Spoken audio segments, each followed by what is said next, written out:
ជំរាបសួរលោកគ្រូនាងខ្ញុំឈ្មោះវ៉ាន់លក្ខណៈថ្ងៃនេះនាងខ្ញុំឡើងមកសង្ខេបនៅមុខវិជ្ជា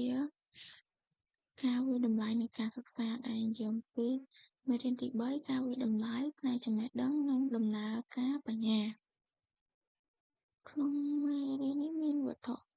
បំណងដូចខាងក្រោមបន្ទាប់ពីសិក្សាមេរៀននេះចប់គ្រូនិស្សិតអាច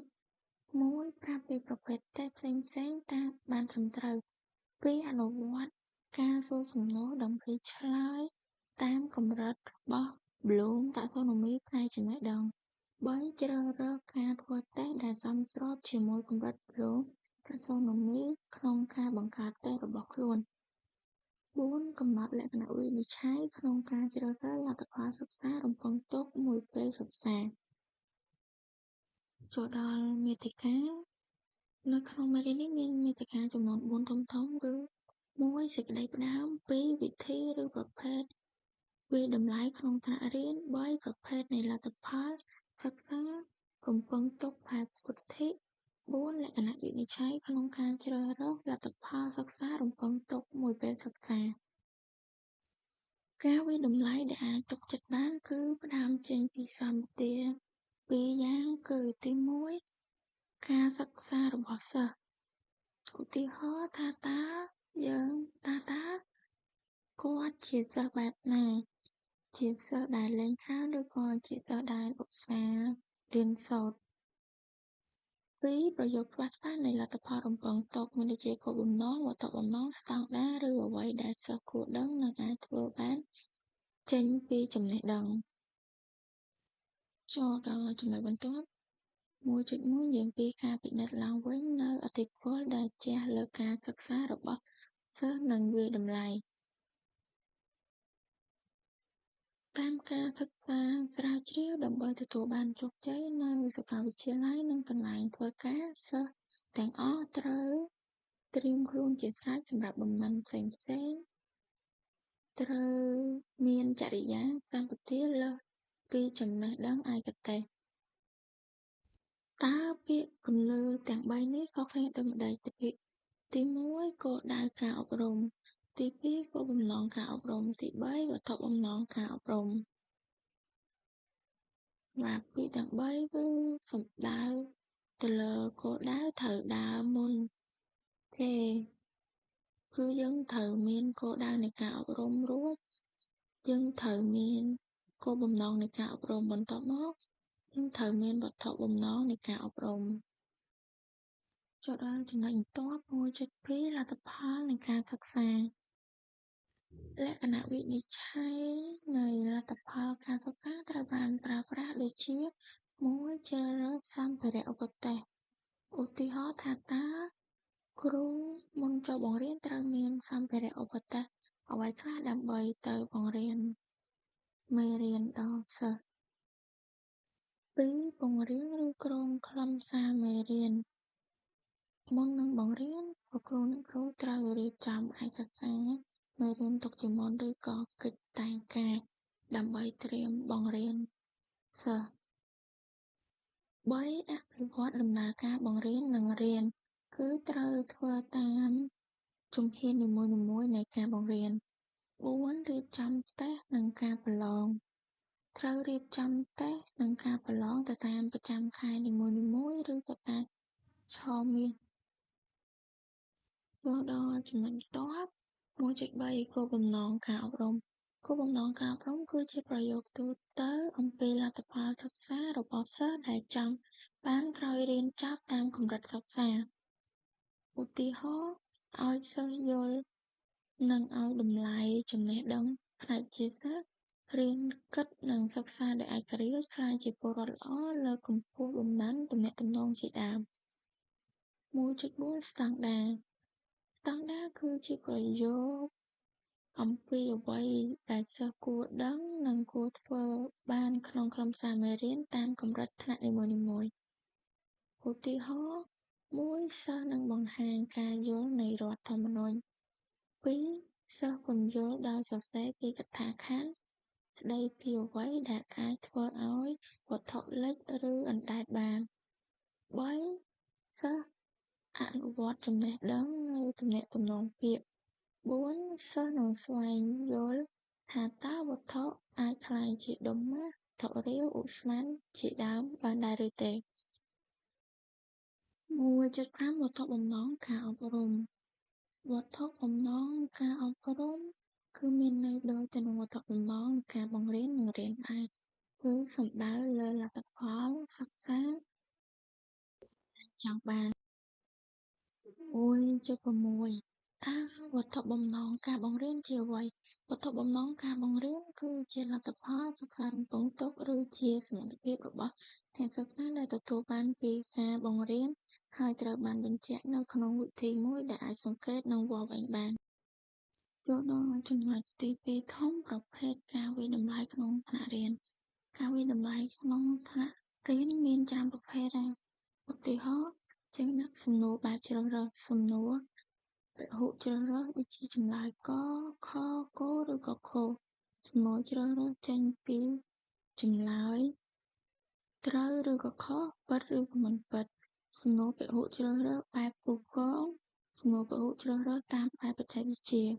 និងសំណួរបែបបំពេញខ្លីៗបំពេញចម្លើយខ្លីបំពេញចន្លោះដាក់បំពេញពាក្យលើរូបភាពឬក៏បែបបង្ហាញចម្លើយ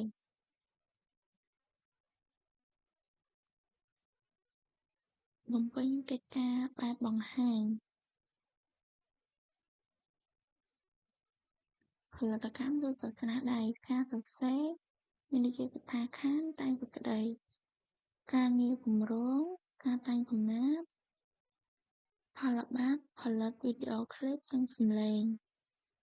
បំណិន skill ការថ្លែងសន្ទរកថាការបង្ហាញការអានរឿងល្ខោនការជជែកពិភាក្សាវែកញែកការបង្ហាញបែបតន្ត្រីការសួរផ្ទាល់មាត់ការសួរសំណួរបែបមិនផ្លូវការការប្រឡងផ្ទាល់មាត់ការសម្ភាសន៍ការអង្កេតរបស់គ្រូបែបផ្លូវការឬក៏បែបមិនផ្លូវការសិស្សវាយតម្លៃការវាយតម្លៃរបស់សិស្សមានដូចជាការស្ដាប់ការស្ទាបស្ទង់មតិឥរិយាបថកំស្រងសំណួរការកំណត់អត្រាបន្ទុកផលប័ត្រស្វ័យឆ្លុះបញ្ចាំងវាយតម្លៃមិត្តភក្តិចូលដល់ចំណុចបន្តប្រឡងតាក់សូណូមីផ្នែកពុទ្ធិគឺគេរៀបវាទៅតាមកម្រិតនីមួយៗការគិតកម្រិតទាប1កម្រិតចាំតើនរណាចុចតើអ្វីទី2កម្រិតយល់តើអ្នកនឹងសរុបជាទូទៅចុចយ៉ាងដូចម្តេចចូលដល់ការគិតកម្រិតទាបឬមធ្យម3កម្រិតអនុវត្តតើអ្នកនឹងបង្ហាញចុចយ៉ាងដូចម្តេចចូលដល់ការគិតកម្រិតខ្ពស់ឬកម្រិតស៊ីជម្រៅទី4ការកម្រិតវិភាគតើអ្នកអាចរៀបផ្នែកខុសៗគ្នាចុចដោយរបៀបណា5កម្រិតវាយតម្លៃតើចំណុចវិនិច្ឆ័យចុចដែលអ្នកនឹងប្រើដើម្បីវាយតម្លៃចុច6កម្រិតបង្កើតថ្មីតើអ្នកអាចបង្កើតតារាងបញ្ជីមធ្យោបាយចុចឬក៏តើអ្នកអាចបំផុសគំនិតដំណោះស្រាយដែលល្អជាងនេះសម្រាប់ចុចដែរឬទេចូលដល់ចំណុចបន្ទាប់លទ្ធផលរំពឹងទុកក្នុងការសិក្សាមួយពេល2.1លក្ខណៈវិនិច្ឆ័យសមត្ថភាពនៃលក្ខណៈវិនិច្ឆ័យគឺជាការកំណត់ការវិនិច្ឆ័យដោយគ្រូបង្រៀនលើការអនុវត្តចំណេះដឹងនិងការយល់របស់សិស្សច្បាស់ចូលដល់ចំណុចទី3ធំប្រភេទនៃលទ្ធផលសិក្សារំពឹងទុកបែបពុទ្ធិការយល់ដឹងការយល់មានពីរប្រភេទគឺការយល់ធម្មតានិងការយល់បែបស៊ីជម្រៅការយល់ធម្មតាស្ដែងចេញតាមលក្ខណៈកូនសិស្សសង្ខេបការយល់ដោយប្រើពាក្យខ្លួននិងប្រើប្រាស់ជំហានដើម្បីដោះស្រាយការអនុវត្តការយល់បែបស៊ីជម្រៅមានន័យថាកូនសិស្សដឹងពីចំណុចសំខាន់អ្វីមួយកូនសិស្សអាចគិតអំពី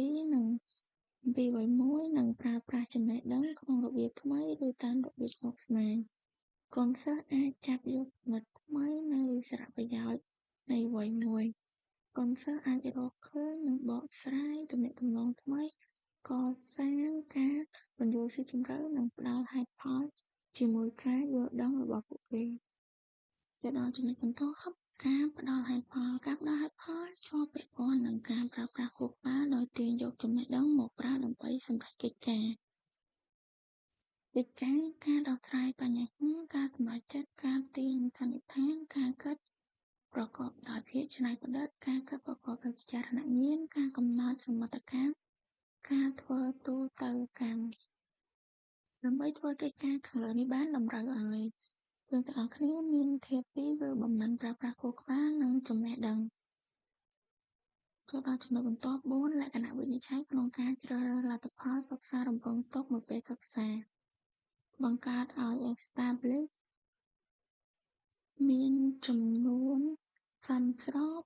2សរសេរស្រួលយល់3បន្ស៊ីជាមួយគោលដៅសិក្សារបស់ស្ថាប័ននិងបំណិនសតវត្សទី21 4ជំរុញការប្រឈមដែលសិស្សអាចធ្វើវាបាន5បន្ស៊ីគ្នាជាមួយទ្រឹស្ដីឬគោលការណ៍បង្រៀននិងរៀននិងការជំរុញទឹកចិត្តសិស្សសរុបជារួមមកយើងត្រូវចេះរៀបចំសំណួរដែលមានកម្រិតងាយឬការគិតធម្មតាជាមុនសិនបន្ទាប់មកត្រូវចេះរៀបចំសំណួរកម្រិតមធ្យមឬការគិត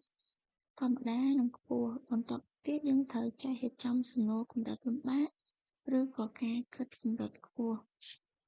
ចា៎សម្រាប់ការបង្កើតរបស់ខ្ញុំត្រូវបានបញ្ចប់អរគុណជម្រាបលាលោកគ្រូ